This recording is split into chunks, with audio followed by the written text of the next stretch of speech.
'Yan bindiga sun sace 'yan mata uku a sabon harin da suka sake kaiwa a jihar Katsina.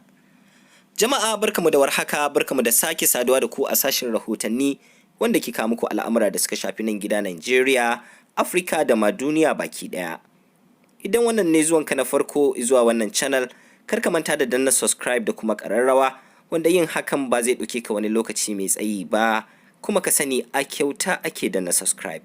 Da fatan za ku danna mana subscribe. Mun gode. Ga kanin labaran kamar haka. A daren ranar Lahadi ne kungiyar 'yan bindiga da suka addabi jihar Katsina suka kai hari a yankin Saulawa da ke karamar hukumar Kurfi da ke jihar.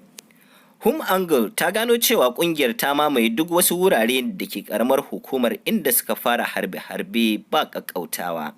A hakan suka ci gaba da kutsawa zuwa gidajen mutane da kuma shagunansu.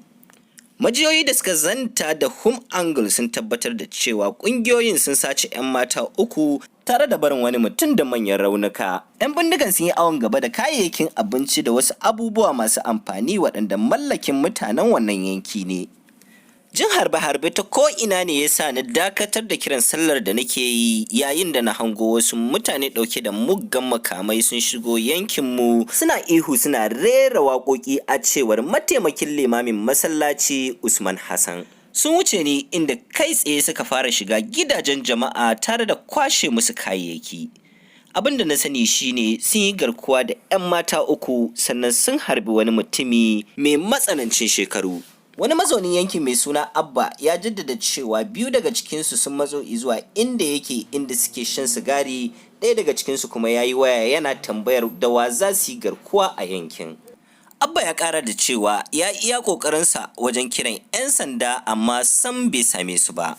A cewarsa, muna da lambobin kira na gaggawa kuma na yi kira fiye da sau 5 don ba da rahoto amma sam ba su ɗauka ba. Ɗaya daga cikin 'yan matan da aka yi garkuwa da su shekarunta 15, kuma ɗiya ce ga wani malami da ke kwalejin horar da malamai da ke yankin.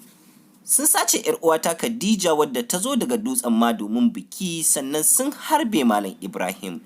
Amma Abba ya ce abu mafi takaici shine yadda 'yan sanda suka musanta afkuwar lamarin tare da cewa ba a ba su umarnin zuwa yankin ba ko da sun ji ƙarar bindiga.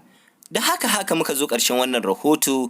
Don samun labarai da ɗumin-ɗuminsa kar ka manta da danna ƙararrawa da kuma subscribe don sanar da kai a duk lokacin da muka ɗora wani sabon shiri. Mun gode.